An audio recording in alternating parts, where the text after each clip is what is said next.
Hello students, I welcome you in this e-lecture on the topic metal ligand bonding in transition metal complexes. So, in the past lecture, we went through the consequences of splitting of d orbitals. Now, today we are discussing the uh, absorption spectrum, color of the complexes. No? So, uh, now we see कि कोई भी compound coloured कब होता है जब it absorbs energy in the visible region due to internal energy changes. ठीक है. So the wavelength of the energy absorbed can be evaluated from the Planck equation. You know that E is equal to h nu. तो जब substance absorbs the radiation of a particular wavelength in visible region, the transmitted light is coloured. You know that ना. And the color of the transmitted light, which is termed as the complementary color of the absorbed light, is the color of the substance. देखिए ये आप इस table पे you can see there is a column of absorbed color and its complementary color, and in the third column it has shown the wave number ना, starting from the जो 400 से 700 nanometre की range में है. ठीक है. तो ये सेंटीमीटर इनवर्स में इनको हमने यहाँ पे शो किया है.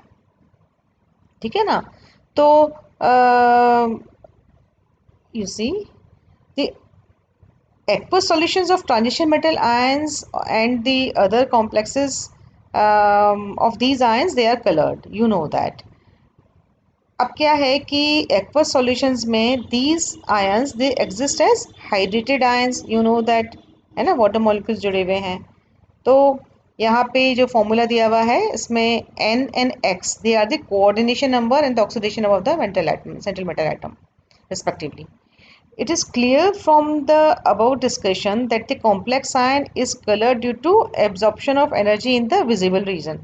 ठीक है ना. विजिबल रीजन में जब ऊर्जा का अवशोषण होता है तो कॉम्प्लेक्स आयन जो है कलर्ड नजर आता है. अब हम पहले ही डिस्कस कर चुके हैं कि जब भी whenever a transition metal ions forms an octahedral complex, then d orbitals split into two sets of orbitals Eg and T2g with an energy difference corresponding to the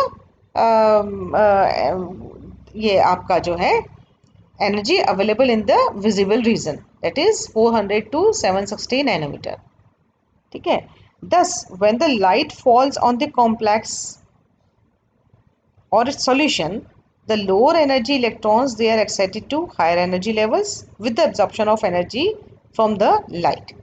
In this process, okay, wavelength of a particular color is absorbed. ठीक है ना. एक particular colour का जो है absorb कर लिया जाता है वेवलेंथ पे, and the rest of the light is transmitted, and the color of this transmitted light, which is known as the complementary color, is the color of the complex of the solution. मतलब परावर्तित प्रकाश का जो colour है वो ही colour आपके transition metal complex का रहेगा. ठीक है ना.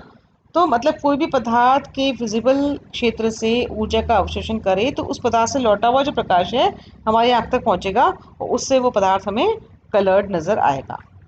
तो ये हमने देखा. You have been given here this table. ठीक है.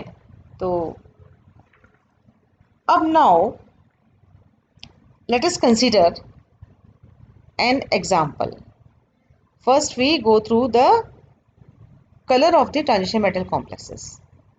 अब आपको हमने बता ही चुके हैं कि a substance appears colored when it absorbs radiation in the visible region. तो absorption of energy is possible if there is some room in the higher energy levels to accommodate excited electrons. तो जो compound के colour हैं they can be explained only by the presence of such energy levels and the energy difference of which lies in the visible reason. तो octahedral complexes में जो आपको पता ही कौन से लेवल है T2g and Eg, and the energy difference between these orbitals can be determined by the study of their absorption spectra. So here we consider the example of hexa aquo complex of titanium. ठीक है. तो Here you can see on the screen, वैसे तो there are two absorption band in this spectra. The first corresponds to the strong absorption in the UV region, जो कि यहाँ पे नहीं दिखाया है, and the second one is a weak absorption and in the visible range at कितना 20,300 centimeter inverse corresponding to the 500 nanometer.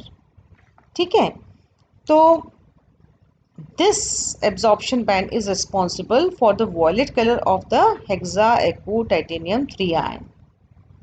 Mean ki energy of this energy corresponding to the second band gives the value of delta O, that is the energy with difference between the T2G and the EG orbital.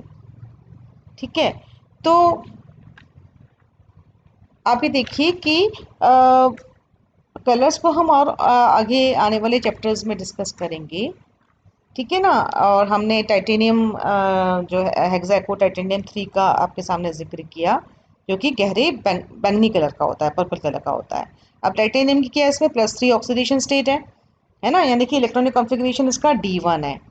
तो अब ligand जो water है आपके, इसके 6 अणु जो है इसके साथ बॉन्ड बना रहे हैं, तो यानी ऑक्टाहेड्रल कॉम्प्लेक्स बन रहा है। तो स्प्लिटिंग जो होगी डी ऑर्बिटल्स की, वो इस तरह से होगी कि Eg orbital higher energy level पे चल जाएंगे, जबकि जो T2G है वो लोअर एनर्जी लेवल पे रहेंगे। तो इस स्थिति में इसका इलेक्ट्रॉनिक कॉन्फ़िगरेशन क्या हो जाएगा, T2G1 Eg0। स्क्रीन पे देखेंगे आप, तो ग्राउंड स्टेट में T2G1 Eg0, और इसमें जो Eg और T2G ऑर्बिटल्स के बीच का जो एनर्जी डिफरेंस है, दैट इज इक्वल टू 4 × 10⁻⁻12 अर्ग्स, जो कि 500 नैनोमीटर वेवलेंथ के प्रकाश की ऊर्जा है, हरा रंग। ठीक है ना, यानी कि इस पदार्थ को हम अगर वाइट लाइट में रखें तो उसके हरे पार्ट का अवशोषण होके, इसका प्रकाश के हरे पार्ट का अवशोषण करके 500 नैनोमीटर वेवलेंथ का ऊर्जा का अवशोषण करके जो T2G इलेक्ट्रॉन है वो Eg ऑर्बिटल में चला जाएगा, और इससे जो परावर्तित प्रकाश है या लौटा हुआ प्रकाश है, उसकी वजह से हमें ये पर्पल कलर का दिखाई देगा। तो ये एक तरह का डी ट्रांजिशन है। डी ट्रांजिशन को हम आगे भी आने वाले लेक्चर्स में पढ़ेंगे। तो ठीक है ना, तो अगर लिगेंड सेम है और ज्योमेट्री वही है कॉम्प्लेक्स की, तो जो D1 और D10n-n विन्यास वाले आयनों का, अर्थात कि समान रूप से अयुग्मित अनपेयर्ड इलेक्ट्रॉन वाले आयनों का कलर भी सेम ही रहता है। तो ये हम और आगे नेक्स्ट लेक्चर में डिटेल्स में डिस्कस करेंगे। ठीक है, सी यू देयर, गुड बाय।